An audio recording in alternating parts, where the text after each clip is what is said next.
ያላደረከውን ነገር ማድረግ የሚችል ሰው ሲመጣ ከቻልክ አግዘው፣ ካልሆነ ግን መንገድ አትዝጋበት። ምንም ያጣሁት ነገር የለም። ፈልጌ የማጣው ነገር የለም። በጋዜጠኝነት አለ ካንተ ካልጎደለ ለምን ከጨመረ ዋናው ስለምን አታለ አንተ የምታስበውን ነው መቀበል፣ አንተ የምታምነው መቀበል አይደለም። በጣም ብዙ መታመስ ያለብን ሰዎች ባንገፋፋ ጥሩ ነው። ወይም ወጣቶች ሀሳብ ላይ ትኩረት እንዲያደርጉ ሀሳብ እንዲኖራቸው የራሳቸው አይነት አቋም እንዲኖራቸው ሳይሆን በሌሎች በቀደሙ ሀሳቦች በምዕራባውያን ተጽዕኖ ስር የመውደቅ አይነት ነገሮች አሉ። ከተሞቻችን 4000 ብር 3000 ብር ኪሎ ስጋ የሚሸጥባቸው ቤቶች ምናምን በርካታ ናቸው። የ200 ብር መጽሐፍት ቤት ከፍቶ ግን መጽሐፍት ቤትን የሚያስፋፋ ሰው የለም። የተቋጠረ እንቁ ወርቅ እዚህ ውስጥ ተቀብሮ ቢኖር እስከዛሬ ብዙ ሰዎች ረግጠውታል። ያን ነገር ገብቷል። አሁን ከሆነ እኔ እናንተ የሰማነው አስበኳል ምን ሊፈጠር ነው የሚችል? ይሄ ኢንተርቪው ይቆማል። እኔ እናንተ የሆነ መደባደብ እንጀምራለን። አላውቅም። እስክናውቀው ግን ይሄን መሬት እየረገጥ ነው ነበር። ቃልውድ ሰላም ጤና ይስጥልን የተከበራችሁ ተመልካቾቻችን፣ ይህ የዋን ፖድካስት የተሰኘው ዝግጅታችን ነው። በዚህ ዝግጅት በኪነ ጥበቡ ዘርፍም ሆነ በሌሎች መስኮች የተለያየ ሀሳብ ያላቸውን ሰዎች ይዘን በመቅረብ ከእናንተ ጋር ቆይታ የምናደርግበት ዝግጅት ነው። ይህን ውይይት በመምራት ወንድዬ ካሳ አብሬያችሁ ቆያለሁ።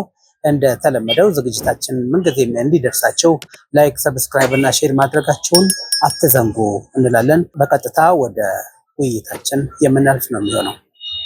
እንኳን ደህና መጣሽ። እንኳን ደህና ቆየ። በጣም እናመሰግናለን አብረን ቆይታ ለማድረግ እና በዚህ ውይይት ተሳታፊ ለመሆን ስለመጣሽ ማለት ነው። በመጀመሪያ ስምና እንዲሁም የመስራቸውን ስራዎች ትገልጪልን። አመሰግናለሁ። ሃይማኖት አማረ እባላለሁ። የምሰራቸው ስራዎች ያው ዘርፈ ብዙ ከዚህ በፊት ዘመዱን ስትጠይቁ የሰጠው መልስ ሰምቼ ነበር። ስራ በትከሻ ምናምን የሚል እንደው በጣም ሸጋ በሆነ ቋንቋ ባልገልጽልህ አርት ውስጥ ከስፔሻሊ አሁን ላይ ከሙዚቃ ውጪ በብዙ መንገድ በማስታወቂያ፣ በናሬሽን፣ በጆርናሊዝሙ ድምፅን ከመጠቀም አኳያ በጣም ዘርፈ ብዙ በሆነ መንገድ ውስጥ አለሁበት። እግዚአብሔር ይመስገን እስካሁን ድረስ ፊልም አልሰራሁም። መስራት እየፈለኩ ማለት ነው። ግን ያው አርት ውስጥ አለሁበት። ሙዚቃውን ከቅርብ ጊዜ ወዲህ አቁሜያለሁ። ሃይማኖት አማረ እባላለሁ። እንግዲህ ዘርፈ ብዙ ስለሆነ አርት ውስጥ አለሁበት። እውነት ነው። ሃይማኖት ወደኋላ ተመልሰን አስቀድመን ስለ እድገትሽ እና የትምህርት ሁኔታሽ መለስ ብለን እንቃኝ እስቲ። ምን አይነት ሰው ነበርሽ? እንዴት ነው ያደግሽው? ሸጋ ጥያቄ። እንዴት ነው ያደግኩት? የሐዋሳ ልጅ ነኝ። መጀመሪያ መነሻ የነበረው ልክ እንደማንኛውም እንደ አብዛኛው አርቲስት ቤተክርስቲያን ነበረች መነሻዬ። ቤተክርስቲያን ውስጥ ነው ያደግኩት። ቤተሰቦቼም ከቤተክርስቲያን ውስጥ ያሉ አገልጋዮች ስለሆኑ ቤተክርስቲያን ውስጥ ነው ያደግኩት እስከተወሰነ ጊዜ ድረስ። ምንድነው አርት ጠልፋ እስከምትወስደኝ እስከማምጽበት ጊዜ ማለት ነውና ከዛ በኋላ ትምህርት እዚህ መማር ያለብኝን ተምሬያለሁ። ከዛ በኋላ ግን እኔ በነበርኩበት በዛኛው እድሜ ላይ በነበርኩበት ጊዜ ለአርት የነበረው ቦታ እንዲሁም ደግሞ ከቤተሰብም አኳያ ያን ያህል ምቹ አልነበረም። በጣም አሁንም ያለ ይመስለኛል ያ ነገር በተወሰነ መንገድ ተቀርፏል። ግን ብዙ ኦፕሽኖች ያሉት አዲስ አበባ ላይ። ስለዚህ አዲስ አበባ መሄድ ነበረብኝ ድምፃዊ ለመሆን የምታስበው አይነት ስኬት ውስጥ ለመግባትና ወደ አዲስ አበባ ሄድኩኝ። ከአዲስ አበባ ከሄድኩ በኋላ ምንድን ያደረኩት የምፈልጋቸውን ነገሮች ብቻ ነው ስማር የቆየሁት። ምን ማለት ነው? ለምሳሌ እኔ ድምፃዊ ነኝ። ድምፃዊነት ድምፅ ማውጣት ብቻ አይደለም፣ የራሱ የሆነ እውቀት አለው። ስለዚህ እውቀቱን መጨበጥ አለብኝ። ስለዚህ ምንድነው ማድረግ ያለብኝ? የሙዚቃ ትምህርት ቤት መግባት አለብኝ፣ መማር አለብኝ። የሙዚቃ ትምህርት ቤት መግባት አለብኝ ብዬ ከወሰንኩ በኋላ ሙዚቃ ትምህርት ቤት ውስጥ ገብቻለሁ። አንድ ሁለት ቦታዎች ላይ ተምሬያለሁ። ሚውዚክ ሜይዴይ፣ ሲዳርታ የሚባሉ ትምህርት ቤቶች ላይ ሙዚቃን በእውቀት ለመደገፍ ሞክሬያለሁ። ከዛ ውጪ ደግሞ ፊልም እንዳልኩ መስራት ፈልግ ስለነበረ እንደገና ደግሞ የፊልሙን ጥበብ ኤዲቲንጉን፣ ዳይሬክቲንጉን መማር ነበረብኝና እሱንም ለመማር ጥረት አድርጌያለሁ። የምፈልጋቸውን ነገሮች የምችላቸውን ነገሮች እውቀት እንዲኖርባቸው የምችላቸውን ነገሮች ሳደርግ አሁንም እንደዛ ነው ማስበው። በነገራችን ላይ ሰዎች የማይፈልጉት ነገር ላይ ጊዜ ማጥፋት አለባቸው ብዬ አላምንም። መሰረታዊ ነገር ልታውቅ ይገባሃል። ከዛ በኋላ ግን የምትፈልገው ፓሽንህን ማወቅ ከዛ ደግሞ ያንን ነገር በማሳደግ ላይ ነው ጊዜ ማጥፋት አለብህ ብዬ የማምነውና እኔ ያንን ያደረኩት ምን እችላለሁ ምን እፈልጋለሁ ከዛ እንዴት ነው መማር ያለብኝ የሚሉት ነገሮች ላይና ይሄን ይመስላል። ግን ዝንባሌሽ ምን ነበረ? እንደው ሳድግና ለወደፊት ትልቅ ሰው ሲሆን መሆን የምፈልገው እንደዚህ ነው ብለሽ እዛ ደረጃ ደርሰሻል ወይስ ከዛ በተቃራኒ ነው እየሰራሽ ያለሽ? እውነት ለመናገር ከቀድሞ ጀምሮ ዘፋኝ የመሆን ፍላጎቱ ነበረኝ። ግን እኔ ልጅ ነበርኩኝና ያንን ማድረግ ለኔ በጣም ከባድ ነገር ነበረ። ከሶሳይቲ አኳያ ከቤተሰብም ስታስበው ብዙ ነገሮች ከባድ ናቸው ለኔና ለዛም ነው ነገሮችን ትንሽ ረጅም ያደረገብኝ። ግን ዘፋኝ መሆን ፈልግ ነበር። በጣም የሚደንቅ አንድ ነገር ልንገር። ዘፋኝ መሆን እየፈለኩኝ ግን የጋዜጠኝነት አክት ነበር አደርግ የነበረው መስለ መናገር በኋላ ላይ ነው የተገለጸልኝ። ምክንያቱም ቤተሰብ እነ ማዘር እኛ ግቢ ተከራይ የነበሩ ሰዎች በር ሲያንኳኩ ከፍትና እሺ ከየት ነው የመጣችሁት ውሏችሁ እንዴት ነበር? ኢንተርቪው ታሪክ እውነቴን ነው ልታምን ትችላለህ። እንጨት ይዤ ማለት ነው እሺ ምናምን ብዬ ሳልጠይቅ አላስገባም ነበር። አየህ እና በጣም መሆን የምፈልገውን ነገር ነው የሆንኩት። እግዚአብሔር ይመስገን ደስተኛ ነኝ። አዎ ሰው መሆን የሚፈልገውን ነገር ከሆነ በስኬት ነው የሚጓዘው። አብዛኛዎቻችን መሆን የማንፈልጋቸውን ነገሮች ስንሆን ያው ህይወታችንን በዛው ይበላሻል ተብሎ ስለሚጠበቅ ማለት ነው። ሴትነትና ብርታትን እንዴት ነው የምትገልጪው? አንቺ አሁን በተጓዝሽበት መንገድ በርካታ ተግዳሮቶች እንዳለፍሽ ይታሰባል። እንዲሁ አልጋ ባልጋ አይደለም። በተለይ ደግሞ ለሴት ልጅ ሲሆን ይከብዳልና እንዴት ተጓዝሽ? ጥሩ ጥያቄ። ምክንያቱም መጠየቅ አለበት የማምነው ጥያቄ ነው። ልክ ነው። ከሴትነት አኳያ ከዛ ደግሞ የአርቲስትነት ከዛ ደግሞ ባልተፈቀደ መንገድ ውስጥ ለማለፍ መሞከር እነዚህ እንዳልካቸው ተግዳሮቶቹ በጣም ብዙ ናቸውና ከባድ ነው። ከዛ በላይ ጠንካራ መሆን አለብህ ከችግሩ በላይ አይደለ? ወይም ደግሞ ችግሩን የምትሸከምበት የሆነ አይነት ከሻ ሊኖርህ ይገባልና በጣም ከባድ ነበረ። ብዙ ነገሮች ያልፋሉ። ምናልባት እኔን እዚህ ደረጃ ያደረሰኝ አንደኛ ከችግሮቹ በላይ የፍላጎቴ መብለጥ ነው። ሁለተኛ ደግሞ ከእድሜ በላይ የነበሩ ሰዎችን ነበረ እኔ ልጅ ሆኜ ሳገኝ የነበረው ከአንባቢዎች ጋር የማንበብ እድሉ ነበረኝ። ፓናል ዲስከሽን ሲኖር አንድ መጽሐፍ ተነቦ በዛ መጽሐፎች ላይ የመወያየት ከመምህራኖች ጋር ምናምን እኔ when I was ገና 16 17 ዓመቴ ላይ ትልልቅ ሰዎች ሆነው መጽሐፍን አንብበው ሂስ በሚያወጡበት ቦታ ላይ የመገኘት ፕሮባቢሊቲው ነበረኝ እና የነሱን ነገር አሪያ የማድረግ ይሄ ካራክተሮችን የማወቅ መጽሐፍ የማንበብ በዛ የመሳብ እድሉ ስለነበረኝ ምናልባት ያ ጥንካሬን ጨምሮታል። እንዳልኩ ደግሞ ከችግሮቹ የበለጠ ፍላጎቴ መግዘፉ ይመስለኛል ጠንካራ እንደሆነ ያደረገኝ እንጂ በሴትነት ከዛ ደግሞ ያው አሁን እንዳለው ሳይሆን ጊዜው በፊት የነበረው ትንሽ ከባድ ስለነበረ ከባድ ነገሮች ታልፈዋል። አስቸጋሪ ነበር። እግዚአብሔር ይመስገን አለፉ። የሀሳብ ሰው ነሽ አንቺ። በትክክል ሀሳብ ከሌለ መኖር አይቻልም። ሰው ሶቅራጥስ የማሰብን አስፈላጊነት ለማስረዳት 6 ሰዓት ቆሞ በማግስቱ 6 ሰዓት ላይ ተንቀሳቅሷል። ምን እያረክ ነበር ሲሉት እያሰብኩ ነበረ ብሎ መልሷል። እና ሀሳብ ያስፈልጋል በብዛት የሚነሱ ሀሳቦች ማለት ነው። የሀሳብ ድሃ የሆነ ሰው ምንም ነገር ማድረግ የማይችል ሰው ነው እና በተለይ አሁን እንደ ሀሳብ የዚህ የዘመናዊነት እሳቤ እና የዘመናዊነት እሳት በልቶናል ብዬ የማስብ ሰው ነኝ እኔ እና የቴክኖሎጂ መራኮት አለ። የማንነት ከፍ ያለ ቀውስ አለብን። ወላጅ ለልጁ በትክክለኛው መንገድ ማስተማርና መገሰጽ አይችልበትም። የትምህርት ቤቶች ነገር የሚታይ ነውና በቀጣይ በጣም አስቸጋሪ ሁኔታ ውስጥ እንገባለን አሁን ቆም ብለን ማናስብ ከሆነ።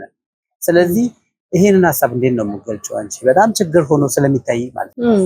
እውነት ነው። ምናልባት እኔ የማስበውን ነገር ነው የተናገርከውም የጠየቀውም። እንዳልከው እኔ የሀሳብ ሰው ነኝ።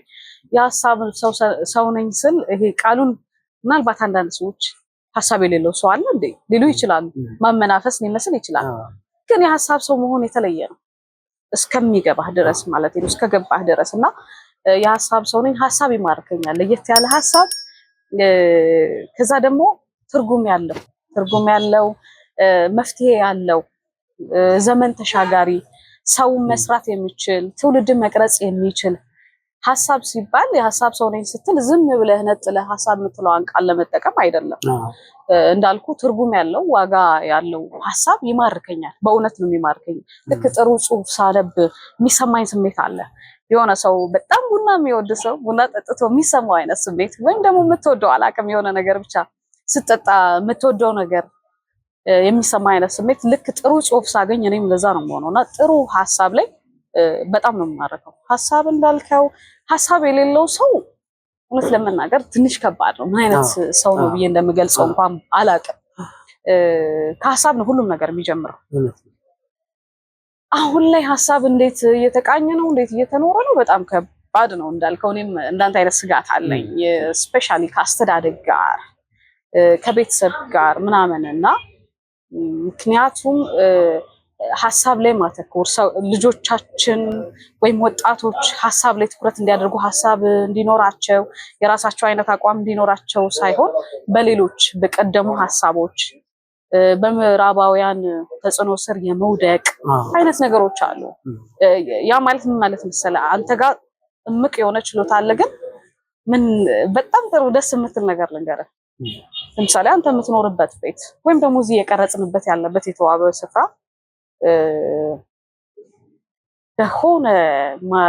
በሆነ በጣም በማዳበሪያ ሊሆን ይችላል አላቅም፣ ብቻ ዋሬቨር በሆነ ነገር የተቋጠረ እንቁ ወርቅ እዚህ ውስጥ ተቀብሮ ቢኖር እስከዛሬ ብዙ ሰዎች ረግጠውታል። ያን ነገር ገብቷል። አሁን ከሆነ እኔ እናንተ የሰማነው አስበኳል ምን ሊፈጠር ነው የሚችል? ይሄ ኢንተርቪው ይቆማል፣ እኔ እናንተ የሆነ መደባደብ እንጀምራለን። አላቅም ብቻ ብዙ ነገር ይሄ እንትኑ ሁሉ ነገር መቆፈሪያ ይሆናል። መገለማመት ሰው ሁሉ የሚያይ ሰው ራሱ ሌላ ታሪክ ይሆናል እስክታውቀው ድረስ ማለት ነው። ተረድተኛ እስክናውቀው ግን ይሄን መሬት እየረገጥነው ነበር።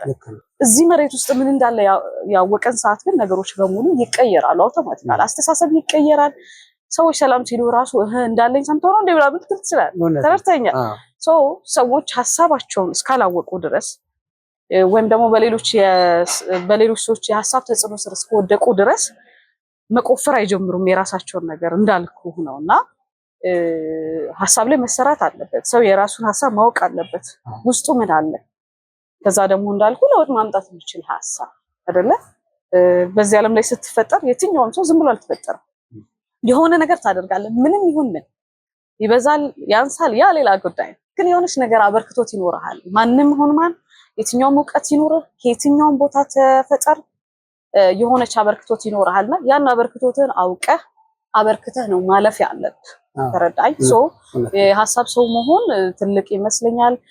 እባካችሁ ውስጣችሁ ያለውን ሐሳብ ወይም ደግሞ በኔ ቋንቋ በኔ አገላለጽ ሐሳብ ምለው እንቆቻችንን እንወቃቸው። ምንድነው እኔ ውስጥ ያለው ሐሳብ? እንዴት ላድርገው? እንዴት ልግለጸው? እንዴት ልጠቀምበት? እንዴት ሰው ልጥቀምበት የሚለውን ነገር ማወቅ ያስፈልጋል እያስባለሁ። መልካም ነው። ትልልቅ የሆኑ ሰዎችን በኢትዮጵያ ደረጃ ራሱ ትልቅ አበርክቶ ያላቸውን ሰዎች ቃለ መጠይቅ አድርገሻል እና አንዱ ማን ነው ብትይ አርቲስት ኃይሉ ጸጋዬ ነው። ኃይሉ ጸጋዬ በጣም አደንቀው ሰው ነው። በተለይ የሬዲዮ ድራማዎቹ ላይ ያለው ነገር እኔ ራሱም ይተውናል፣ ራሱም ይጽፋል። እሱ ብቻ ሳይሆን በጣም በርካታ ነገሮች የሚሰራ የተከበረ ሰው ነው እና በቃለ መጠይቁ መጨረሻ አካባቢ ላይ በጣም የተደራጀ ጥያቄ እንደጠየቅሽው በጣም ደስ እንዳለው ሲገልጽ ነበረ። ጥያቄዎቹን የምታደራጅበት መንገድ ምንድን ነው? ያንቺ ልዩ ነገር ይሄን ብገልጽልን እስቲ። እሺ፣ አመሰግናለሁ። በነገርህ ላይ ኃይሊቲን በጣም ነው የምወደው፣ በጣም ነው የማከብረው፣ እንደሌላው ሰው በጣም ነው የማደንቀው። ይህን ስልህ በተራ መውደድ አይደለም። ያ ማለት ነው ይሄ ለምሳሌ ሰዎች እንደንትን ከሌ አርቲስት ስለሆነ ምናምን በሚል አይነት መውደድ አይደለም። ኃይሉ ጸጋዬ ላወቀው ሰው በአጠቃላይ ደግሞ የሚወደድ ሰው ነው። ለየት ያለ ሰው፣ ኦነስት ነው፣ በጣም ቀጥተኛ ነው። ለምሳሌ ወዳጁ ብትሆን ወዳጁ ስለሆንክ ለአንተ ብሎ የሚያደርገው የተለየ ነገር አይኖርም። ወዳጅነት ያስረናል አይደልኛ?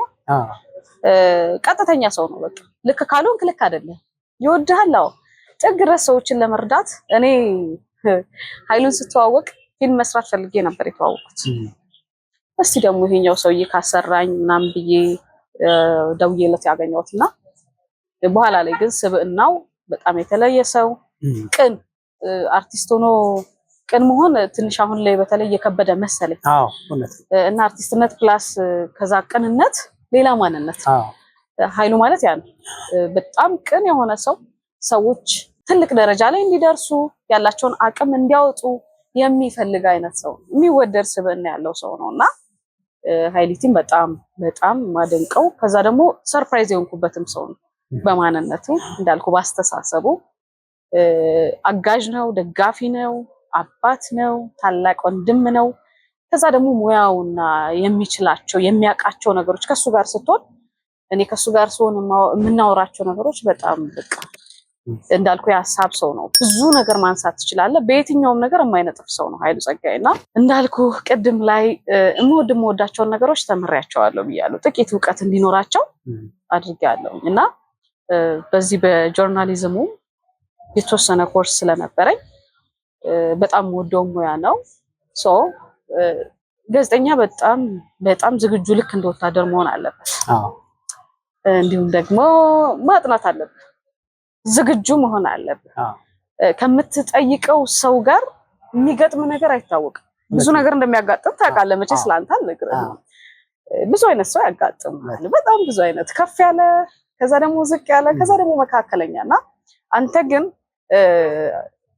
ምንድነው የማይዋዥቅ ስብዕና ሊኖርህ ይገባል። ዝግጁ መሆን አለብህ። የምትጠይቀውን ሰው ስለምትጠይቀው ሰው ማወቅ አለብህ፣ መዘጋጀት አለብህ። እኔ ጥናት አደርጋለሁ ኢንተርቪው ከማድረጌ በፊት ቀድሜ ምን አይነት ኢንተርቪው ሰርቷል፣ የት አካባቢ ነው የሚኖረው፣ ከዚህ ፕሮግራም ደግሞ ሰዎች ሊያተርፉበት የሚገባው ነገር ምንድነው የሚለውን በትክክል ጊዜ ወስጄ ተዘጋጅቼ ነው የማደርገውና ዝግጁነት የሚለው መልስ መሰለኝ ትክክል። ከዛ ባሻገር ግን እንዳልኩ በጣም ጥቂት እኔ በአርት ላይ ካጋጠሙኝ ጥቂት ቀና ሰዎች ግንባር ቀደሙ አንደኛው ብዬ የምገልጸው ኃይሉ ጸጋዬ ነው።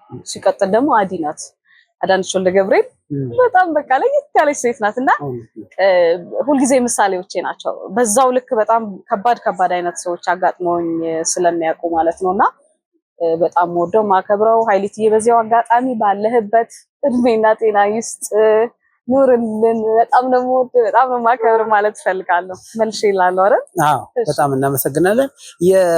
አሁን ደግሞ ተመልሰን ወደ ሐሳባዊነቱ ላይ እንምጣ። እኔ አሁን ያለው የዘመናዊነት እሳቤ ብዙ አይመቸኝም። ዘመናዊነት ነገሮችን ማቅለል ነው። ከባድ የሆነውን የሰው ልጅ ህይወትና ኑሮ ቀላል ለማድረግ ነው ቴክኖሎጂ የመጣው እንጂ ባልተገባ ነገር ገብተን እንድንዋዥቅ እንድንጠፋ አይደለም። ግን አሁን እኛ የምንጠቀምበት መንገድ ዘመናዊነት ነው እያለን ከኛ እውነት በላይ የአውሮፓውያንን እውነት የምናራግብበት ነው ብለን ሀገር ጠል እስከመሆን ደርሰናል እና ዘመናዊነት በልክ መሆን የለበትም ወይ ብለሽ ታስቢያለሽ ወይ? እንደገና ባልተገባ ስልጣኔ ውስጥ ገብቶ መዋዠቅ ራስን እንደማጥፋት ነው የሚቆጠረው እና በርካታ ጥፋቶች አሁን እየደረሱ ያሉት በማይገባ መንገድ ስለምንጓዝ ነው ብዬ አስባለሁ እንደ ሀሳብ። አንቺስ ምን ትያለሽ በዚህ ዙሪያ? እንደው እግዚአብሔር ይስጥ። አመሰግናለሁ ይሄን ጥያቄ ስለጠየቅኝ። ትክክል ነው። አሁን ላይ ሐሳቤን ትጋራኛለህ ብዬ አስባለሁ። አለመጋራት መብት እንደተጠበቀ ሆኖ ስልጣኔ የሆነበት ጊዜ ላይ ነን። በቃ በትክክል ለምሳሌ ሰው ልጅ አፍ ስላለህ ብቻ ትጮሃለህ ማለት አይደለም። አፍ እንዳለህ ለመግለጽ ሁልጊዜ መጮህ አይጠበቅብህም። ተረስተኛል። አሁን ግን አክሰሱ ስላለ ሰዎች ያንን ነገር የማግኘት እድሉ ስላላቸው ብቻ ነገሮችን የሚያደርጉ ባልጠረጴዛ ሙሉ ምግብ ቢሆን ያንን ሁሉ እኮ መብላት አትችልም። መብላትም አይጠበቅብህም። የሚጠቅምህን ጤና የሚሆንህን ነው ማድረግ ያለብህና ልትጠቀመው የሚገባው ሰው እንዳልኩ አሁን ላይ ስልጣኔን በአግባቡ ማስኬድ ተችሏል ብዬ አላምንም። ከወጣቱ አኳያ ከትውልዱ ምክንያቱም ነገ ሀገር የሚረከበው ወጣት ነው፣ ህፃናት ነው፣ የሚያድጉ ህፃናቶች ናቸው። በትክክል ህፃናቶቻችን ወጣቶቻችን እየተጠቀሙ ያለው ነገር ጊዜያቸውን እያጠፉ ያለበት ቦታ ትክክል ነው ወይ ብለህ ስትጠይቅ በእውነት ያማል። በእውነት ያ ብቻ አይደለም። እኛ ኢትዮጵያውያን ማለት የራሳቸው መልክ፣ የራሳቸው ቅርጽ፣ የራሳቸው ስብዕና፣ ባህል፣ እምነት፣ እሴት፣ ብዙ ነገሮች ወግ ምናምን ያለን ሰዎች ነን አይደለ? ኢትዮጵያዊ ነው የሚያስብልህ ብዙ ነገር አለ። አሁን ያ ነገራችን እየተናጋ ትልልቅ ሰዎች ራሱን እንደዚህ ነበርን እንደሚያስብል ነገር አጋጥሞ አያውቅም። እንደዚህ ነበርን እንዴ? አሁን የልጆቹስ እሺ እንዴት ምንድነው ወዴት መሄድ እንዳለበት የማያውቅ ትውልድ የትም ይሄዳል ይባላልና ወዴት መሄድ እንዳለበት እስካላሳየው ድረስ አንተም ተጠያቂ ነህ፣ እሱም ደግሞ የትም ሊሄድ ይችላል።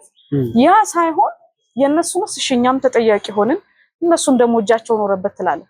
ትልልቆቹ ሰዎች እናት አባት የምትላቸው ይሄ ዘመን ካመጣው ነገር ጋር ተያይዞ የሚሆኑትን ነገር ስታይ የምር በፊት ምክንያቱም ያልተዳፈነ እሳት እኮ እንትን አይልም አይደል? ጭስ በሌለበት እሳት አይታይም ይባላል። ውስጤ የሌለን ነገር መቼ ዛሬ ተነስተህ እንደዚህ አይነት ስብና ሊኖርህ አይችልም። ሌላ አንድ በጣም ወዳት የመጋቤ ሐዲስ እሸቱ አባባል አለች። ብዙዎቻችን አቅም ስለሌለን ያልሰራናቸው ነገሮች ይበዛሉ፣ አቅም ስለሌለን ያልሰራናቸው ኃጢያቶች ይበዛሉ። በእውነት አቅም ቢኖርን የምናደርገውን ነገር መገመት ይከብዳል በጣም እና ያ ነገር ነው የሚታየኝ። ገብቷል። ለካ ያኔ ስላልቻልን ነው። አሁን ስታይ በየቲክቶኩ፣ በየፌስቡክ፣ በየዩቲዩብ የሚዲያ አክሰሱ በጣም ሰፊ ነው። እየወጡ እናቶች፣ አባቶች፣ ወጣቱ ምናምን የሆኑትን ስታይ የምር የሆነ የትኛው ቦታ ላይ ነበር ስተን የነበረው ያስብልሃል። የትኛው ጋር የሰራነው ስተት ነው እንደዚህ አይነት ማንነት ያመጣብን? ሰው ለመሰለ በጋራ አታብድማ። ተረድተኛል። እንደው ትንሽ ቀደም ተከተል ይኖረን ይገባል አይደለ? እና እንደዚህ ይሄን ያክል ስታያቸው አንተ ራሱ የሚያሸማቅቅ ወይ ለምን የምትልባቸው ሰዎች ያጋጥሙሃል። ሊገስጹ ሲገባ ያን ነገር ልናስተካከል ሲገባ መከላከል ማስቆም ሲገባ እና ብዙ አይነት ይሄ ስልጣኔን የተረዳንበት መንገድ አንድ ነገር አረዳድ ነው። ልክ በ6 እና በ9 እኔ 6 አንተ 9 እንደምትለው ሁሉ ስልጣኔን የተረዱበት መንገድ ከዛ ደግሞ እያስኬድን ያለበት መንገድ እሱ ትንሽ ፈር የለቀቀ ይመስለኛል። ልናስብበት ይገባል። የሁሉም ሰው ኃላፊነት የሁሉም ሰው ስፔሻሊ የወላጆች እግዚአብሔር ቢፈቅድና ቢረዳኝ እኔ ልጆች ላይ በጣም ሰፊ ፕሮጀክት አለኝ። ከሚዲያው ጋርም ተያይዞ ብዙ ማስበው ነገር አለ። ምክንያቱም ልጆች ላይ ነው መስራት ያለበት። ልጆች ላይ ስትሰራ እየተቃና ይመጣል እና ሁሉም ሰው ኃላፊነት አለበት። ሁሉም ሰው በየዘርፉ በያለበት ሁኔታ ነው። አንተ እኔ ማምነው መሰለህ ያንተን ተጠርጣለ ጠጠሩ ብዙ ነገር ላይ ያደርግ ይችላል። በቃ ጓሄድ ግን ያንተን ተጠርጣላት ለውጥ አያመጣም ብለህ ከነሱ ጋር ከመደመር ወይም ደግሞ ማድረግ ያለብህን ነገር ሳታደርግ ከማለፍ እንደ አንድ ሰው እንደ አንድ ኢትዮጵያዊ እንደ አንድ ዜጋ አንተ ማድረግ ያለብህን ነገር አድርግ። ለውጡን ደግሞ ለሂደቱ ከዛ በራሱ ጊዜ እንዳንተ አይነት ሰዎች እኮ ይመጣሉ። አንተን የሚከተሉ ሰዎች ይኖራሉ። ድፍረት ያጡ ሰዎች እንዴ ሰው ምን ይለኛል፣ ማን ይከተለኝ፣ ማን ያየኛል፣ ብቻዬን ለውጥ አላመጣም የሚሉ ሰዎች ይኖራሉ በየቦታውና አንተ መቅደም ከቻልክ ያን ነገር መኖር ከቻልክ የሚከተል ሰው አይጠፋም። ሁሉም ሰው ኃላፊነት አለበት። የተሻለች ኢትዮጵያ፣ የሰለጠነች ሀገር ስልጣኔ ስለሌለን አይደለም። ስልጣኔ ቀደምት እንደውም ቀድመን የሰለጠንን ነበር። አሁን ግን ሰፊ ርዕስ ነው፣ ግን ብዙ ጉዳዮች አሉ። ስለዚህ ሁሉም ሰው ኃላፊነት አለበት። የየራሱን ኃላፊነት ሲወጣ ነገር ይስተካከላል ብዬ አምናለሁ። አዎ እንትን ነው ምን አገባኝ የሚል እሳቤ እያገነገነ ሄዷል እና አሁን ሁሉም ነገር ላይ ምን አገባኝ የሚል ሰው በዝቷል። ኑረዲን ኢሳ የተባለ ገጣሚ እኔ ምን አገባኝ የምትሉት ሀረግ እሱ ነው ሀገሬን ያረዳት እንደበግ ብሎ ይዘጋል የሆነ ግጥም ላይና እሱ ነገር ሁሉ ጊዜ ውስጤ ይብሰለሰላል። ስለዚህ ምን አገባኝ አይባልም በሀገር ጉዳይ ላይ። አንቺ እንዳልሽው ልጆች ላይ ትኩረት አድርገን መስራት አለብን። ዛሬ መካሪዎች የሉንም፣ መካሪ አልባ ነን። ዛሬ ለልጆች መጽሐፍ የሚጽፋል፣ ልጆች መስመር እንዲይዙ ተረትና ምሳሌ እያወቁ በስነ ምግባር እንዲያድጉ የሚያደርግ መጽሐፍ አለ። ወታደር እኮ የሚመራው በስነ ምግባር ነው። ናፖሊዮን ምን ይላል? ወታደርን የሚመራው ስነ ስርዓት ነው ይላል። ስነ ስርዓት ከሌለ ትርጉም የለውም ሁሉም ነገር፣ ሀገር ይጠፋል። ስለዚህ ይሄ ስነ ስርዓት መጠበቅ አለበት ለማለት ነው። እናትነት ላይ ልዩ ነገር አለች። ያው አንቺም እናት ነሽ። አሁንም ልጆች ላይ ነው በቀጣይ መስራት የምፈልገው ምናምን ብለሻል እና እሱ ላይ ያለውን ነገር እስቲ ስለ እናትነትና ስለ ሴትነት ጥቂት ነገር በይኝ እስቲ። ብዙ እናቶች የሚያዩት ፕሮግራም ላይ ቀርቦ ስለ እናትነት ማውራት ከባድ ኃላፊነት ቢሆንም ግን እናትነት መሰጠት ነው ብዬ አስባለሁ። ሴት ስለሆንክ ብቻ እናት መሆን ትችላለህ የሚለው ጥያቄ ትንሽ አከራካሪ ነው። ምክንያቱም ብመልሰው በግርድፉ መመለስ ሊሆንብኝ ስለሚችል እሱን ነገር ትቼው ግን እናትነት መሰጠት ነው። እውነት ለመናገር እኔ በተፈጥሮ የምትታደላቸው ብዙ ነገሮች አሉ አይደለ? ከልጆች ጋር ያለኝ ቁርኝት በጣም ሰፊ ነው እና ልጆችን በራሴ መንገድ የመምራት ማለቴ በራስ መንገድ ማለት ለምሳሌ የሚፈልጉትን ሳይሆን የሚያስፈልጋቸውን በመስጠት ለምን መሰለ ዛሬ የሚፈልገውን ነገር ስላደረክለት ነገ ከነገ ወዲያ ስላደረክለት ያ ነገር ብቻ እንዲደረግለት የመፈለግ ነገር ልጁ ላይ ትፈጥራለህ። አንተ ሳታቅ የምታደርጋቸው ነገሮች በሙሉ ልጆች ጋር ዋጋ አላቸው። ያ ልጅ ነው እኮ ዛሬ አድጎ እየበጠበጠ ነው ያለው አይደል? እየተሳደበ ሀገር እንትን እያለ ያለው ምናምን ሃይማኖት እያሰደበ ያለው ምናምን ያ ልጅ ነው ያቺ ልጅ ናት። እና የፈለገውን ነገር ሁሉ መስጠት ስለቻልክ አትሰጠው። ያን ብቻ ሳይሆን ቤተሰብ ስትሆን ኃላፊነት አለበት። እውነት ለመናገር ቤተሰብ እግዚአብሔር ሞግዚት አድርጎ የሾመው ነው ብዬ ነው የማምነው። ቤተሰብ ወላጅ ስትሆን ቤተሰብ ስትሆን ሞግዚት ነህ አንተ ለልጆች እግዚአብሔር የቀጠረ ገብቷል። እና የእግዚአብሔር ድርሻ አለ፣ ያንተ ደግሞ ድርሻ አለ፣ ሰፊ ድርሻ። ልጅህን በሚሄድበት መንገድ ምራው እስከሚሸመግል ድረስ ከሱ ፈቀቅ አይልም ይላል መጽሐፍ። ስለዚህ ያንን መምራት የምትችለው አንተ ነው። እሱ ስለማያውቅ ሁሉን ነገር ሊጠይቅህ ይችላል። አንተ ስለምታውቅ ደግሞ ሁሉን ነገር ላትሰጠው ይገባል። አየህ ያ ያንተ ኃላፊነት ነው። መስጠት እኮ መውደድ አይደለም ነው እንዴ? መስጠት መጥላት የሚሆንበት ብዙ ጊዜ አለ። ተረድተኛል። በተለይ ደግሞ ልጆች ጋር ሲሆን ጥንቃቄ ያስፈልጋል። ያለንን ነው እየሰጠናቸው ያለ ነው፣ የሚጠቅማቸውን ነው እየሰጠናቸው ያለው። እሱ ነገር በጣም ወሳኝ ነገር ይመስለኛል። ብዙ ሰዎች የሚሳሳቱም አሁን ወላጅ ብዙ ጊዜ ስለምታዘብ ነው እንዳልኩ ልጆች ላይ መስራት የሚፈልገው ትልቅ ፕሮግራም ስላለኝ ሰፊ ጥናትም ስላደረኩኝ ጭምር ወላጅ ልጁን እንዴት መውደድ እንዳለበት ሁላ አያውቅም።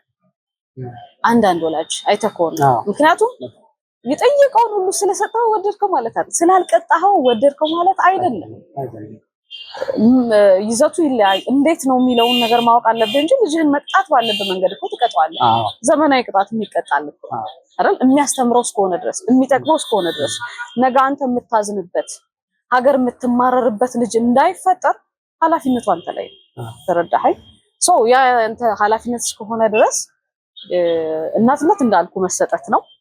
ከዛም ባሻገር ግን እኔ ከልጆች ጋር ያለኝ ነገር በራሴ መንገድ እኔ ወላጆቻቸው ልጆች አሁን ብዙ ልጆች አገኛለሁ እና ቀድሜ ግን የወላጅ ምክንያቱም ሌላ ነገር ውስጥ እንዳትገባ ከልጆች ጋር ባለኝ ነገር ጣልቃ እንዳትገቡ ቀድሜ ነው የምናገረው። ምክንያቱም መከፋፋት እንዳይመጣ ከዛ በራሴ መንገድ ነው ልጆችን ትሪት ማደርጋቸው ማስተምራቸው እማቀው ማሳውቃቸው። የወላጅ ጣልቃ ገብነት ካለ ልጁን ወይም ልጅቷን የሆነ አይነት ዳይለማ ውስጥ ከተዋለ ያ ራሱ ሌላ ስብና ነው የሚፈጥረው። ተረዳኝ? ማን ነው ልክ አያውቁትም እኮ ያን ነገር። ስለዚህ ያ ልጆች ላይ ያለ ኃላፊነት ከባድ ነው። እናትነት እንዳልኩ መሰጠት ነው። እግዚአብሔር ይመስገን በጣም ደስተኛ ነኝ። እንዳልኩ ትልቅ ነገር እሰራለሁ ብዬ አምናለሁ እንደ እግዚአብሔር ፈቃድ። እውነት ልጆች ላይ መሰራት አለበት፣ ተባብረን መስራት አለበት። የእውነቴን ነው የምልህ። ነገ የተሻለ ነገር ለማግኘት ልጆች ላይ መስራት አለበት። እነሱን ስንሰራ የተሻለ ትውልድ እናመጣለን። በእውነት እኛ ያልሰራነውን እኛ ያልኖርነውን እያስተካከለ የሚሄድ ደግሞ ብዙ ጥሩ ጭንቅላት ያላቸው ልጆች አሉ። እንዴት መጠቀም እንዳለብንና መጠቀም እንዳለባቸው ነው እንጂ። ስለዚህ እናትነት መሰጠት ነው። እውነት ነው። አሁንም ወደ ሀሳብ ጉዳይ እንምጣ። አንቺ ሀሳብ ሰው ስለሆነች እዛ ላይ ነው ትኩረት የማደርገው። ሌላው ማነሳው ሀሳብ ከዚህ ከቴክኖሎጂ አቅርቦት ጋር ተያይዞ ነው። የቴክኖሎጂ አቅርቦት አሁን እንደ ሀገር እየጠፋን ያለንበት ጊዜ ላይ ያለን ይመስለኛል። አሁን አንቺ ያነሳሽው የልጅ አስተዳደግ ጉዳይ አንዱ የቴክኖሎጂ ጉዳይ ይመስለኛል እና ልጆቻችን ምን ማየት እንዳለባቸው ምን መመልከት እንዳለባቸው እንኳን አናውቅም። እኔ በማልፍባቸው ሰፈሮች ሁሉ ትንንሽ ልጆች በየሰው አጥር ዋይፋይ የሌላቸው ሰዎች ተኩልኩለው ምናምን ቴክኖሎጂ ቲክቶክ ምናምን ሲያዩ ነው የማየው። ምንም ነገር በህይወታችን ላይ እና በዚች ሀገር ላይ ጠብ የማያደርግ ውጤት የሚያመጣ ነገር ነው። እናትም የራሷ አባትም የራሱ ልጆችም የራሳቸውን ነገር ተከፋፍለው ሲቦጠቡጡ ነው የምናየው። በዛ ላይ እንደ ሀገር በጣም ብዙ መታመስ ያለብን ሰዎች ነን። አንድ ልጅ እኮ ስልክ ካልሰጠሽው የሚያለቅስበት ጊዜ ላይ ደርሰናል። አሁን ሰው ቤት ለእንግድነሽ ስትሄጂ ቁጥጣ ስልክ ስጠኝ የሚሉ ልጆች ተፈጥረዋል። ስለዚህ እንዴት መሆን አለበት ብለሽ ታስቢያለሽ? እኔ ትክክል ስለማይመስለኝ ማለት ልክ ነህ ማለት ይመስለኛል። ብዙ የምንጋራቸው ሀሳቦች አሉ። ቴክኖሎጂው እንዳልኩ ቅድምም ለማለት እንደሞከርኩት የማናውቀው የራሳችን ማንነት እንድናወጣ እያወጣብን ነው። አሁን ባህሪን እየገለጸብህ ነው ያለውና ሁሉንም ነገር በልኩ መጠቀም አስፈላጊ ነው አይደለ? በእኛ ሀገር ላይ እኮ ማርን ሲበዛ ይመራል ይባላል። ማር ስታስበው በጣም ጣፋጭ ነገር ነው። እንደ ማር ሌላ የሚጣፍጥ ነገር አለው አላውቅም። ምክንያቱም ጣፋጭነትን ስንገልጽ ማር ብለን ስለምናነሳ አይደለም። ግን ሲበዛ ይመራል ከተባለ ሁሉም ነገር ከልክ ሲያልፍ ዋጋ ያስከፍላል። ብዙ አይነት ዋጋ፣ ይሄ ነው የማትለው ይሄ ነው የምትለው ጭምር። ስልጣኔን በአግባቡ ስትይዘው ስልጣኔ ከሆነ ማለት ነው። እንደገና ደግሞ መሰልጠንህን እውነትን ለመግለጽ እንደዛ ማድረግ ሳለብህ ሆይ ያ ራሱን ችሎ ሌላ ጥያቄ ነው። ስልጣኔ ማለት እውነት ቲክቶክ ላይ መዋል ነው? ቲክቶክን ገንዘብ ማድረግ ያለህን ነገር አውጥተህ ሰዎችን መጥቀም መቻል ያ ሌላ ጉዳይ ነው። ፌስቡክ ላይ መዋል ነው? ዩቲዩብ ላይ መዋል ነው? ገንዘብ አለበት በተባለበት ቦታ ብቻ መገኘት መቻል ነው? አይደለም እኮ አይደል? አይደለም። ሁሉም እንዳልኩ ነው። ብዙ ምግብ ስላለ ያንን ሁሉ ምግብ አትመገበው። ምክንያቱም ጤናማ አይደለህማ። ጤናማ አትሆንም፣ ጤናማም አይደለም። ላድርግም ብትል አትችለው። ስለዚህ እንዳልከው ነው። አሁን ልጆች በተለይ ህፃናት ልጆች እንኳን የሆነች ቦታ ላይ አይታል የሆነ ጆክ ሁሉም ሰው ለምሳሌ አንድ ቤተሰብ ውስጥ 7 5 ምናምን ቤተሰብ ይኖራል። ካለመነጋገራቸው የተነሳ ሁሉም ሰው ስልክ አለው። እራት ይቅረብ በቴክስት ነው። አይ ተይው ከኔ ማጅን አሁን ይሄ የሆነ ፈገግ ያደርጋል፣ ግን በጣም የሚያናድድ እኮ ነገር እኮ ነው። እውነቴን ነው የምልህ። እንዲያጠገብ ላጠገብ ሆነን እራት ይቅረብ ወይ እስበኳል። የትኛው ቦታ ላይ ነው ያለ ነው? እውነት የትኛው ቦታ ላይ ነው ያለ ነው? እና ቴክኖሎጂንም ሆነ የትኛውንም ነገር በአግባቡ እስካልተጠቀምክበት ድረስ ያጠፋሃል፣ ትጠፋለህ። ቅድም እንዳልኩት ነው። የት እንደምትሄድ ካላወቅ የትም ነው የምትሄደው። የትም ማለት ደግሞ ያንተ ትክክለኛ ቦታ አይደለም፣ ላይሆን ይችላል። ተረዳኸኝ? በስተት የሆነ ቦታ ልትገኝ ትችላለህ። አዎ ልትገኝ ትችላለህ። ያ እንዳለ ሆኖ ግን ሁሉንም ነገር ስርዓት ማስያዝ፣ መልክ ማስያዝ ያስፈልጋል። እኔ በእርግጠኝነት እነዛ ጊዜያዊ መፍትሄ ይሄ ፓራሴታሞል አይደለ? ለምሳሌ ልጅ ሲያለቅስ የለመደውን ስልክ ሰጥተው በሰዓቱ ጸጥ ይላል። ምግብ ራሱ አግባቡ አይበሉም እንኳን አስተውለህ ከሆነ ታዝበህ ከሆነ እስቲ ስልክ ስጩና ይብላ አቡ ስልክ ስከሰራና አስበው በጣም እኮ ነው ያሳስበው። እና የሚጠቅመውን ነገር የሚያቆሙ ነገር ልጁ እንዲጠቀም የሆነ የሚያደነዝዝ ነገር የምታየው ነገር ዋጋ ያስከፍላል። በአይን የሚገባ ነገር ዋጋ ያስከፍላል። በአይን የሚገባውን ነገር ነው ጭንቅላትህ የሚያስበው። ከዛ ታስበዋለህ። ከዚያው ነገር እያደረግክ የምትመጣው ምናምን እኮ ብዙ ፕሮሰስ አለ፣ ዋጋ ያስከፍላል። በተለይ ልጆች ላይ ሲሆን ደግሞ እየሰራህ የምትመጣው አሁን እያዩ የሚመጡት ነገር እውነት ሁሉን ነገር ተቆጣጥረህ ትችላለህ? አንተ ስልክ ላይ ራሱ የሚመጣውን ነገር እኮ መፍቀድ እስካለመቻል ደረጃ ይደርሳል። ብዙ የማንፈልጋቸው ነገሮች መፈቀድ ደስ ምናምን ብለን እናሳልፋቸው። ልጅ ደግሞ ሲሆን አስበው ምንድን ነው ብሎ ልጅ ታውቃለህ፣ በጣም ጠያቂ በጣም ብዙ መመለስ የማትፈልጋቸውና የማትችላቸው ጥያቄዎች ላይ እስከሚከብድ ድረስ። ስለዚህ ልጅ ደግሞ ምንድነው የሚያደርግ ያ ነገር ሲመጣ ምንድነው ስቲሊዮ ብሎ ነው ያቺ ነገር ዋጋ ታስከፍላለች። አንተን ልጅህንም ታሳጣለች። እና አሁን ያሉን ነገሮች በሙሉ መጠቀም ማለት ብልህነት ላይ ነው። አስፈላጊ እስካልሆነ ድረስ ማለት ነው። ያሉን ነገሮች በሙሉ መጠቀም ማለት አስፈላጊ እስካልሆነ ድረስ ደግሞ ዋናው ብልህነት ላይ ሆኖ ይችላል። ልጅህን የሚያስፈልገውን ነገር ነው መስጠት ያለበት። አንተም ደግሞ የሚያስፈልግ ነገር ላይ ጊዜ አጥቷል። እንደው የማያስፈልግ ጊዜ ብዙ ሰዎች አይደለ በጣም ብዙ ጥናቶች ተሰርተዋል። ፕላስ ደግሞ እኔ ቅርታ አድርግልኝ የነጮቹ ሴራ ነው ብዬ አምናለሁ። ብዙ ሀሳብ ያለው ትውልድ አለ። ብዙ ወጣቶች አሉ አስደናቂ አስተሳሰብ ያላቸው በጣም ግን እያወጡት ነው አይደለም።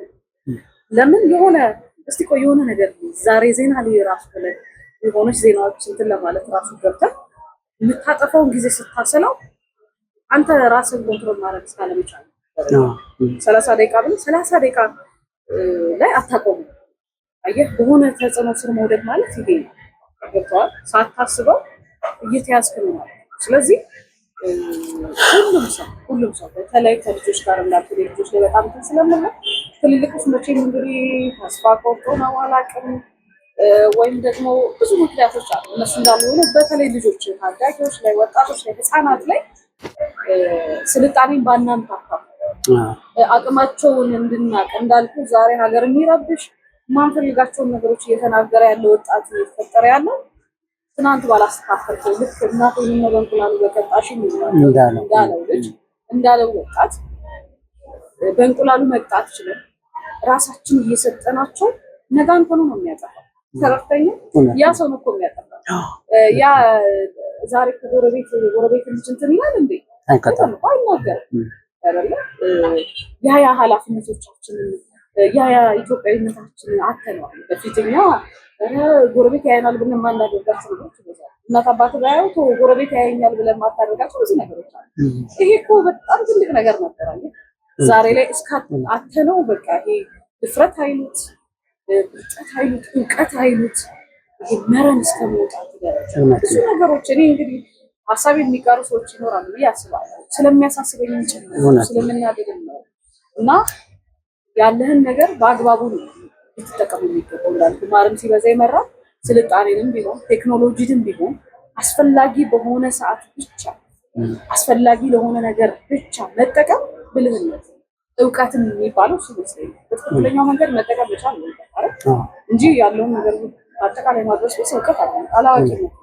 እንደዛ ነው። ሀሳብሽን ከሚጋሩ ሰዎች መካከል አንዱ ነኝ። በጣም ደስ የሚል ሀሳብ ነው ያነሳሽው እና ምላሽ። እስቲ አሁን ደግሞ ገጠመኞች ካሉሽ ገጠመኞች ንገሪኝና ፈገግ እንበል ትንሽ። የሚያሳዝንም ከሆነ ፈገግ የሚያስብልም ከሆነ ገጠመኞች በዘፋኝነት ያሉትን በተለያዩ ኢንተርቪዎች ስለገለጽኳቸው ይቀርብና ትንሽ ነው በዚህ በጋዜጠኝነት የሚገጥመን ገጠመኞች አሉ። ምናልባት ከነሱ አንድ ሁለት ማንሳት ብዙ አይነት ሰው ያጋጥማል። ላይ ታውቃለህ የሚቀየር ሰው ይኖራል። ከምንም በላይ ግን በነገራችን ላይ አንድ በጣም ትልቅ እኔም ራሴ የተዘጋጀሁበት አስተማሪ ነው። እኔ ሰው ቢያውቀው አንደኛ የብዙዎች ታሪክ ነው፣ ሁለተኛ ደግሞ ብዙ ሰው ሊማርበት ይችላል ብዬ ማስበውን በጣም ረዥም ሰዓት ተዘጋጅቼ ዝግጅት አድርጌ ጠይቄ ከዛ ደግሞ በዛ ፕሮግራም ተብሎ ብዙ ወጪዎች ወጥተው ስቱዲዮ ተገንብቶ ምክንያቱም ታሪኩ ዝም ሊወጣ ማይችል ታሪክ ስለነበረ የራሱ የሆኑ ነገሮች መገንባት ነበረበት እና ወጪ ማውጣት ነበረበት። ቅድመ ወጪ ማለት ነው። ቅድመ ወጪ አውጥተን ስቱዲዮ ገንብተን ካሜራማኖች ከሄዱበት ተመልሰው 2-3 ካሜራማኖች ተዘጋጅተው በጣም ጥሩ እንግዲህ ምናልባት እግዚአብሔር ሲፈቅድ ወደፊት ላወራው እችላለሁ። ግን እሺ በቃ ልብስ ልበሽ ተባብለን ከሴትዮዋ ጋር ጥሩ ይዣት ላይ ተሰናድቼ እዛ ሁሉም ሰው እየተከታተለ አስበባል ማለት አንተ በደንብ ትረዳዋለህ እንደምታውቀው ስለሚገባ ይኖራና ዘጋጅተን ምናምን ልብሴን ለብሼ መጣሁ ምናምን ስትመለስ ሌላ ሰው ሆነ። ሌላ ሰው ማለት ሌላ ማንነት በቃ የለም ሌላ ማንነት ድምጿ ሁላ ተቀይሮ ማለት ነው። እና እውነቴን ነው አይ አልሄድም ምናምን ነገር አለች። ምንም ነገር አስበው ከመሬ ከሆነ እና ምናምን በጣም የሚያስፈራ እንትን ነው። እና ለምን ስል እኮ ለምን እንዴ አሁን ተነጋገረ እና እንዴ ምናምን ነገር አልኩኝ። ያው ብለህ እንትን ትላለህ አውዛክ ሾክ በቃ ለምንድን ነው እንዴ? አይ በቃ ተፈቀደልኝ አንቺ በራስሽ መንገድ ፕሮግራሙን ስሩ ተፈቅዶልሻል እኔ ግን አልሄድም አለችኝ። እና በጣም የዛ ቀን የተሰማኝ ስሜት ልነግርህ አልችልም። የተሰማኝ ስሜት እና አንድ በጣም ማረሳው ታሪክ ነው እሱ። ያው የነበረው ኪሳራ እንዳለ ማለት ነው ብዙ ነገሮች። ሌላው ደግሞ እንደዚሁ አንድ ኬዝ አጋጥሞኝ ነበርና ያ ጉዳይ ለህዝብ ይፋ ይወጣል ያስብ ነበረ። ምክንያቱም በወቅቱ ታውቃለህ ጋዜጠኝነት ሚዲያ አራተኛ ይባላል። ሚዲያ በጣም የራሱ ሆነ ሌላ አለ። በዛ ነው እንደዚህ የተነጋገርን ያለ ነው ብዙ ዋጋም እየተከፈልን ያለ ትልቅ ኃላፊነት ጋዜጠኛ ትልቅ ኃላፊነት ያለበትና ያ ጉዳይ በወቅቱ እኔ ማድረግ የምችለው ለሰዎች ይፋ ማውጣት ያንን ሰው መጥቀም የምችለው አንደኛ በቃ ያቺ ሴት የገጠመችን ባለ ጉዳይ ችግሯን ተናግራ እርፍ እንድትል እፎይ እንድትል። ከዛ ደግሞ አንዳንዴ መናገር የምትፈልገው ግን ማታገኘው ሰው የለም። አንተ እንደዚህ ለምን አደረከኝ ማለት እኮ የምትፈልገው ሰው ግን የት እንደምትለው አታውቅም። ወይም ደግሞ የሚያስብል ሰው ትፈልግ ይሆናል በተለያዩ ምክንያቶች እና አትሊስት ያንን ነገር ብላ እንዲወጣላት በቃ እፎይ እንድትል ተነፈስኩ እንድትል። ከዛም ደግሞ እንዳልኩ ከዛ ባሻገር ሰዎች እንዲማሩበት ጭምር ጥናት አድርጌ የሆነ ተበደልኩ ያለች ሴት አጋር ነው እና ተደፍረና ያንን ጉዳይ በቃ አትሊስት ጉዳዩን ረዥም ርቀት ማስኬድ ያልተቻለበት የራሱ ነገሮች ነበርና ግን እንደኔ በሙያ ማድረግ የምችለው ያቺ ሴት ተደብቃ ቤት ውስጥ ከምትቀር ዛሬ ላይ ባላት አቋም ለደፋሪዋ መልዕክት ማስተላለፍ ገብቷል። እንደው እግዚአብሔር እሱም የት ላግኛት ተጸጽቻለሁ ብሎ እያሰበ ያለ ሰው ከሆነ ለእሱም እድሉን መፍጠር፣ ከዛ ደግሞ ያች ሳታቂዳበት የተጠቃችበትን መንገድ ለሌሎች እንዲማሩበት ማድረግ ነበረ እና ከዛም ባሻገር ነበር የኔ አመለካከት የነበረው። ለዛ ነበር ፕሮግራም መስራት እና ተነጋግረን ህግ ጋር የማሄድባቸው ምክንያቶች ተፈጠሩና እሷ ጋር ያለው እንዳልኩ ነገሮችን አመቻቸን ቀረጽበት መንገድ ከ5 ደቂቃ በፊት ስልኳን ዘጋች። ያለቀ ጉዳይ ነው እንግዲህ ማለት ረጅም ዓመት የፈጀ ነው። የሚገርም ነው። 2-3 ዓመት የቆየ ጉዳይ ነው። ልጅቷን ስታገኘኝ ታለቅሳለች ምናምን ብዙ ነገር ታደርግ ነበር። ያው ቀረጻውን ስማን ቢያንስ በቃ በዚህ ፎይ ሰዎች ያለሽበትን ነገር ይወቁ፣ መረዳት ያለብሽን ነገር ከሕክምና ማኳያ ከሌሎች ነገሮች ማኳያ መረዳት ያለብሽን ነገር ታገኛለሽ ብዬ ስማንተን ባለቀ ሰዓት ላይ ኦልሞስት 5 ደቂቃ ሲቀረው ስልኳን ዘጋች ማለት ነው። አስበኳል ምን አይነት ስሜት እንዳለ ምን ያህል ከባድ እንደሆነ እና ታማኝነትን ከስራ ቦታ አኳያ ያው እንደዚህ አይነት ነገሮች አጋጥማለሁ ዋጋ ያስከፍላል። በጣም ዋጋ እኔ ደስ ይለኛል። ጋዜጠኝነቱ የሚያስከፍለው ዋጋ ብዙ አይነት ልጆች ደግሞ ያጋጥማሉ አይደል? ጤነኛ የሚመስሉ ልጆች ትልልቅ ያልናቸው ሰዎች ግን ብዙ ትንንሽነት የምታይባቸው ሰው ሌላ አይነት ማንነት የሚሰጣቸው ግን እኛ ዲቴል ስታውቃቸው ወይ በሆነ መስመር ስታያቸው እንደዚህ ነው እንደዚህ ነው የሚያስመስሉና ባለቀ ሰዓት ፕሮግራም የመሰረዝ ብዙ አይነት እንዲሁም ደግሞ በጣም የሚያስቅ ለኔ እንግዲህ አስቆኛል። ያስቅ ይሆን አላውቅም። አንዲት እናት ደግሞ እንደዚህ ኢንተርቪው ላደርጋቸው የሚገርምህ በየመንገዱ ቆይ እስኪ ነሽ ቆይ እዚህ ጋር እንትን ልጅልኝ ቆይ በየቦታው እየገቡ ክርስቶስን ከልቤ ነው እና ቆይ እዚህ ጋር ምን እንትን አለ አትርግጅልኝ አትል በየሱቁ ማለት ነው ቀርጻቸው ቆይርኩ ሌላ ታሪክ በቃ እዚህ ጋር ዳቦ ግጅልኝ እዚህ ጋር ግጅልኝ ያለና ብዙ አይነት ሳጋጥ በተለይ በዚህ በጋዜጠኝነት በጣም ወደው ሙያ እንግዲህ የተወሰነ ነገር ብያለሁ ያስባለሁ። ትክክል ነው። አይ እንዳልሽው እኔ በጣም ለበርካታ ዓመታት ጋዜጠኛ ሆኜ ነው የሰራሁት። አሁንም ጋዜጠኛ ነኝ። ያው ወደ 10 ምናምን ዓመት ሰርቻለሁ እና በቴሌቪዥን ዶክመንተሪ ሰራ ነበረ። በሬዲዮ እንዳልኩሽ የምታወቅ ፕሮግራም አለኝ። ሰዎች አንዳንድ ጊዜ ዱብዳ ይሆኑብሻል እና ቀጥረሽ ደግሞ በሰዓቱ ምናምን ያለ መምጣት ምናምን ጉዳይ ሁልጊዜ አንቺንም ሲያስገምትሽ ምናምን ይታያል እና እንዲህ አይነት ገጠመኞች አይጠፉም በጋዜጠኝነት ዙሪያ ለማለት ነው። እኔም ስለምጋራሽ እንትን ነው። እስቲ እንደው በመጨረሻ አንድ ሀሳብ እናንሳና ከዛ ምናልባት ያላነሳናቸው አንቺ ደግሞ ውስጥሽ የሚሰለሰሉ ነገሮች ካሉ ለታያቸው የሚያስፈልጉ ነገሮች ካሉ እነሱን ትያለሽ። እኔ ግን የማነሳልሽ ነገር ስለማንበብ ነው። ያው ሀሳብ ነው ይሄም። አሁን ያለን የማንበብ ሁኔታ በቃ የለም በሚባል ደረጃ ላይ ደርሷል ማለት ይቻላል። የከተሞች ህንፃዎቻችን፣ መንገዶቻችን ምናምን ውብ ናቸው። በከተሞቻችን 4000 ብር 3000 ብር ኪሎ ስጋ የሚሸጥባቸው ቤቶች ምናምን በርካታ ናቸው። የ200 ብር መጽሐፍት ቤት ከፍቶ ግን መጽሐፍት ቤትን የሚያስፋፋ ሰው የለም። ከመመገብ አስቀድሞ ጭንቅላት መመገብ ይቀድማል። ጭንቅላት ደግሞ የሚመገበው በመጽሐፍ ነው። መጽሐፍ ደግሞ እንዳንል አሁን ሁሉም ሰው ወደ ዲጂታሉ ዓለም ትኩረት አድርጓል። ቅድም አንስተሽዋል ያለውን ችግር እና አንድ ሰው አንድ ገጽ መጽሐፍ ማንበብ እርም የሆነበት ጊዜ ላይ ነው የምንገኘው።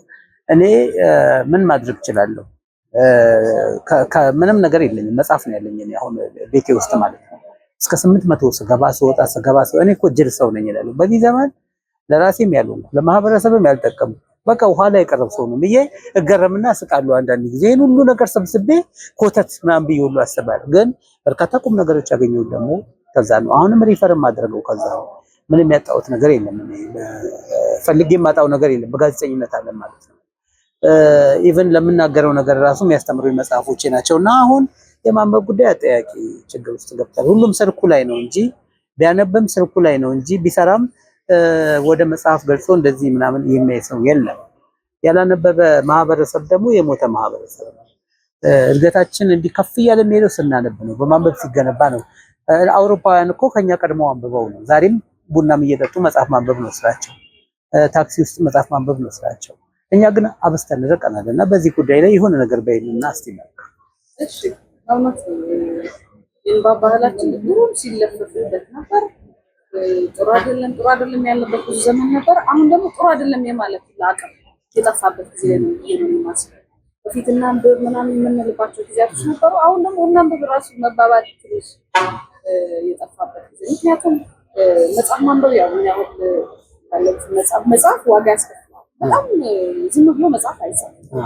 ከዛ ደግሞ ማንም ሰው የሰራውን ሲበሉለት የሄደውን ሲስሙለት እንደሚባለው ያንን ያክል በዚህ ሀገር ባለን አኗኗር ላይ መጽሐፍን ያክል ነገር መጽሐፍ ማለት ልጅ መውለድ ነው ይላልና ያንን ነገር ዋጋ ከፍለ ደግሞ የሚያነብልህ ማጣት ሌላ ነገር ውስጥ መግባት እና ጸሐፊዎቻችንን ያደከም ነው። ከዛ ደግሞ አንባቢዎችን ደግሞ መነሳሳት የጎደለበት ምክንያት ብዙ ነው ብዬ አስባለሁ። እነዛ መካከል ምንድነው እንዳልኩ ሰዎች አሁን ላይ ምናልባት የምንፈልገውን ያለማወቅ ተርተኛም በምንፈልገውና በሚያስፈልገን ነገር ላይ ያለን መልከታ እንዲሁም ደግሞ ልዩነቱ ዋጋ እያስከፈለ ነው በብዙ መንገድ ብዬ አስባለሁ። ማንበብ ትልቅ ሰው ያደርጋል። ኦብቪየስሊ ሁልጊዜ ማንበብ ትልቅ ሰው ያደርጋል። የትኛውንም ነገር ስታነብቀው ትወስዷለህ ማለት አለ፣ ትቀበለዋለህ ማለት ህግ አይደለም። ግን የሆነ ነገር ታውቃለህ፣ አለማወቅም ይሁን የሆነ ነገርም ይሁን ታውቃለህ። እና ማንበብ በጣም ትልቅ ሰው ያደርጋል የሚለው ቃል ገላጭ ነው። ለጊዜው ያገኘሁት ቃል ስለሆነና አንባቢ ትውልድ አለ፣ ግን የት እንዳላለን ብዬ ነው የማስበው። ለምን መሰለህ ራሳችንን ያው አሁን ብዙ ነገር ማግኘት ይቻላል አይደል? ፍላጎታችን የሆነ ብዙ ሽቶ ስታሸት እኮ የወደድከው ሽቶና የምትወደው ሽቶ ይጠፋል። ለምን ብዙ ነገር ነው አንተ ላይ ወደ ፍላሽ ነው ብዙ ነገር ማግኘት ይቻላልና በትክክል የምንፈልገው የትኛው እንደሆነ የሚያስፈልገው የትኛው እንደሆነ መለየት እያቃተን ነው ስለማስብ የሚያነብ ትውልድ ሙሉ ለሙሉ ሞታል ብዬ አላስብም። ግን አለ የሚያስብል አይነት ደረጃ ላይ ነው ይደማላም። ማንበብ ግን በጣም ከእውቀቶቹ ሌላ ቀን ብዙ ነገር ብዙ ነገር አንባቢ ሲኖር ነው ደራሲው ይበረታታል። እንደ በፊቱ እንደውም የሆነ ጊዜ ላይ እዚህ በኋላ ማንበብ ነው ያለብን ተብሎ አዲስ አይነት ወጥቶ ከዚህ የንባብ ባህላችን መዳበር አለበት ተብሎ አይነት ስርዓት እንደ ሀገር እንደ ትምህርት ቤት እንደ ስራ ምናምን የሆነ አንድ አካል ሆኖ ማለት ነው። አንድ አካል ሆኖ ወይም ደግሞ ግዴታችን ሲሆንና ውዴታችን ሲሆን ነገሮች ላይ ያለን እንትን ይለያል። እናውጣው አቀም በቃ ማንበብ ግዴታ ነው ተብሎ የስራ ቦታ ላይ ደሞዝ የሚያስቆርጥ ከሆነ እንዳትናደሩብኝ ለውጥ ለማምጣት ነው መነበብ ስላለበት ማለት ነው። መጽሐፎች መነበብ ስላለባቸው የተሻለ ነገር ለመፍጠር ታሪክን ከማወቅ አኳያ ታሪክን ከሆነ የማያውቁት ናቸው ታሪክን እየተነተኑ ሌላ ታሪክ ውስጥ እየተከቱ ነው። ስለዚህ መነበብ ስላለበት ግዴታ ሆኖ በትምህርት ቤቶችም በስራ ቦታዎችም በተለያዩ ቦታዎችም ማንበብ ግዴታ ስለሆነ የሚል ማዕቀብ አይነት ነገር ተጥሎ የንባብ ባህላችን እንደ አዲስ መንሰራራት ቢችል ደስ ይለኛል። አንተ ግን ቅድም ያልከው ቀር ያለ ነገር ምንድነው? ምንም የለኝም ብዬ አስባለሁ ያልከው ምን ከዚህ በላይ የምንፈልገው ነው እንዳታለኝ እንደው ማለት ያለበት ሰው የለም። በእውነት አሁን ስንመዝነው እንደዛ ነው። አበቃ ሰው መጥቶ ሲያይ ራሱ ሊገረም ይችላል ወይ መጽሐፍ ሰብስበህ እስካሁን ብዙ ሰው እንደዛ ይላል። እውነት ነው። ግን አንዳንዴ ምን ይሆናል መሰለህ አንዳንዴ የሆነች አባባል አለች አይደል? ምንድነው ባላዋቂ መሆን አውቆ መገኘት ራስን ችሎ አለማወቅ። እውነት ነው። ስለዚህ ለምን በቃ ሰዎች እንደዛ ይለዋል። ግን አንተ በራስ መንገድ እውቀት ላይ ማወቅ ላይ ነው መቆም ያለው። የንባብ ባህላችን አዲስ የሚሰራ ማንበብ ትልቅ ሰው ስለሚያደርግ ስታነብ ብዙ ነገር ስለምታገኝ እንዳልኩ ታሪክን ከማወቅ አኳያ አለማወቃችን ነው ዋጋ ያስከፍላል። እንደ ሀገር ታሪክን ከማወቅ አኳያ ማንበብ ላይ ብንሰራ በትምህርት ቤቱ በመስሪያ ቤቱ ብንሰራ የተሻለ ነገር ይመጣል ብዬ አስባለሁ። ጥሩ። እሺ፣ በመጨረሻ አላነሳነውም ወይ ደግሞ አልተናገርኩትም ብለሽ የምትይው ሀሳብ ካለ እሱን ብትገልጪና ብናጠናቀቅ፣ ከዛ በኋላ ደግሞ ማመስገን አለብኝ የምትያቸው ሰዎች ካሉ ብታመሰግኝ። ይሄ ነገር በኖረ የምትለው ነገር የለም። ለምሳሌ ምን ማለት ነው? የሆነ ሰው ይሄንን ቢያጸዳው ብለህ ልታስብ ትችላለህ።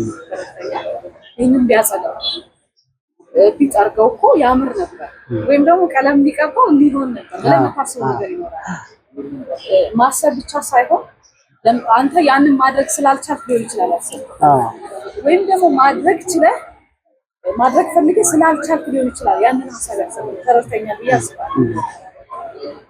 እንዲጸዳ ትፈልጋለህ፣ ማጽዳት ግን አልቻልንም እና ቢጸዳ የተሻለ ነው የተሻለ ያምርበታል ብለህ የምታስብ ሰው ሊሆን ይችላል። የሆነ ሰው ያንን ያንተን ሀሳብ አስቦት ሲመጣ ልታግዘው ይገባል። እሺ፣ አላገዝከውም ማለት ኃላፊነትን አልተወጣም። ተረድተኛል። በስራ ቦታዎች ላይ ብዙ የሚያጋጥሙ ነገሮች ስላሉ ማለት ሰውና ልዩነት ውበት ነው። እኔ የማስበውን እኮ ማሰብ የለብህም። አንተ የምታስበውን እኔ መቀበል፣ አንተ የምታምነውን መቀበል የለብህም። ግን ደግሞ እነዛን ነገሮቻችን ለውበት መጠቀም አለብን። አንድ የምናደርግባቸው ቦታዎች አሉ። ሰው የሆነ ሰው አንተ መስራት ያልቻልከው መሰራት አለበት ብላ ያሰብከው ወይም ደግሞ ቢሰራ ለውጥ የሚያመጣውን ሀሳብ ይዞ ሲመጣ በትክክል ኃላፊነት ላይ ያሉ ሰዎች እንደ ሚዲያ ስፔሻሊ እንደ ሚዲያ እንዲሁም ደግሞ ሌሎች በተለይ ደግሞ እንደ ሚዲያ እነዛን ሰዎች ማበረታታት አለብን። ታሪክ ይጠይቀናል ብዬ አስባለሁ እና አንግፋቸው። በቃ ቦታው ላይ ያሉ ሰዎች መገፋፋት የለብንም። እድሉን መፍጠር አለ። አንተ ያልሰራኸውን ነገር ሰዎች እንዲሰሩ እድሉን ማመቻቸት አለብን። ይሄ ግዴታ ነው። ስለዚህ ያችን ነገር እንደው ምን ፈጥራት ብዙ ቦታዎች ላይ ብዙ ነገር ስለሚያጋጥም የሆነ ቦታውን ብቻ ይዘህ ይሄ አትድረሱብኝ አልደርስባችሁም ለምን እንደዛ ይሆናል? የሆነ ቦታ ላይ የምትቆጭበትን ነገር እኔ መጥቼ እንዲሰራ ለምን አትፈቅድልኝም? ለምን እድሉን አትፈጥርም? አንተ ያንን ነገር ለምን አታደርግም? ታሪክ ይወቅስሃል። ህሊና የሚባል ነገር እናንተ ያላደረገውን ነገር ማድረግ የሚችል ሰው ሲመጣ ከቻልክ አግዘው፣ ካልሆነ ግን መንገድ አትዝጋበት። ይሄ ለብዙ ሰዎች ነው። ከስራ አካባቢ በተለይ ከሚዲያ እያልኩኝ ነውና ባንገፋፋ ጥሩ ነው። ብንሰራ ጥሩ ነው።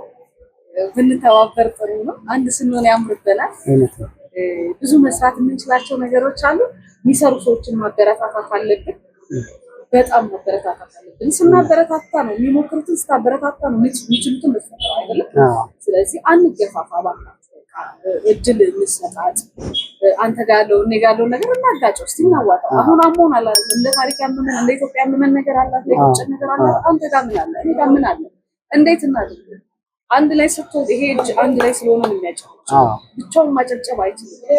ሰው አንድ ላይ ሆነን ለማጨብጨብ ነው እላለሁ። አንገፋፋ። እድል ይፈጠር። ተሳስባለሁ። ሌላው ማመስገን ላልከው ማመስገን ፈልገው እግዚአብሔር የድንግል ማርያም ልጅ ማመስገን ነው። በጣም በጣም ማመስገን ፈልገው እሱ ነው። እናቱ ድንግል ማርያምን በጣም ማመስገን ፈልጋለሁ።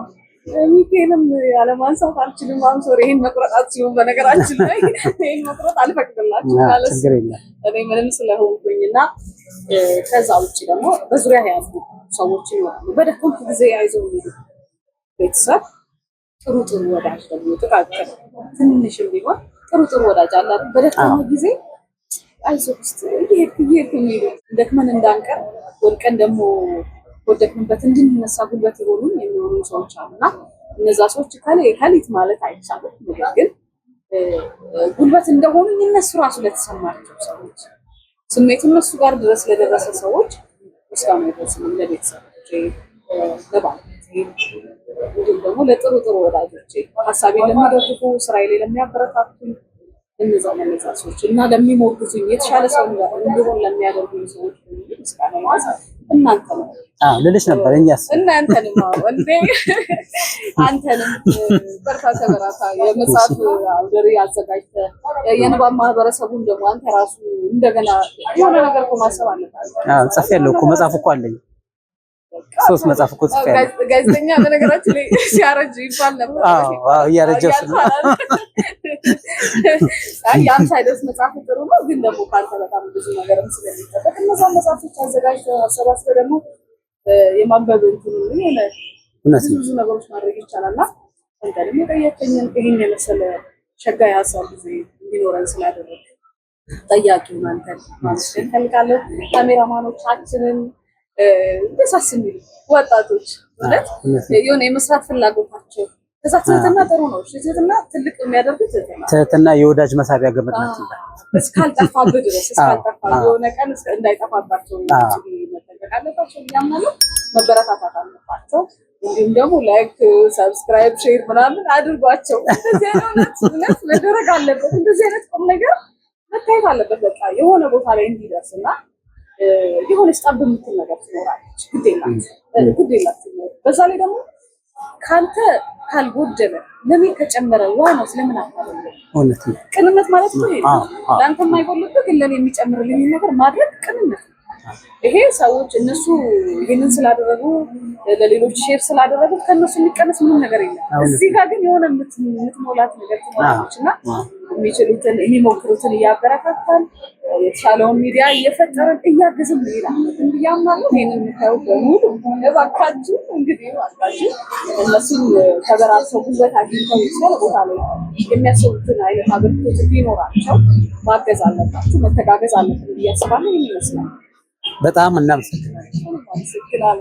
ተመልካቾቻችን ከእንግዳችን ጋር የነበረን ቆይታ ይሄው ነበር። በብዙ መንገድ አበስታችሁ እንደተማራችሁበት እናስባለን። ከቀረበው ፕሮግራም ምንጊዜም እንደምንለው ዝግጅታችን ሁሌም እንዲደርሳችሁ ላይክ፣ ሰብስክራይብ እና ሼር ማድረጋችሁን አትዘንጉ እንላለን። ውይይቱን በመምራት ወንድዬ ካሳ አብሬያችሁ ቆየው። በያላችሁበት ሰላም ይሁን። ቃልውድ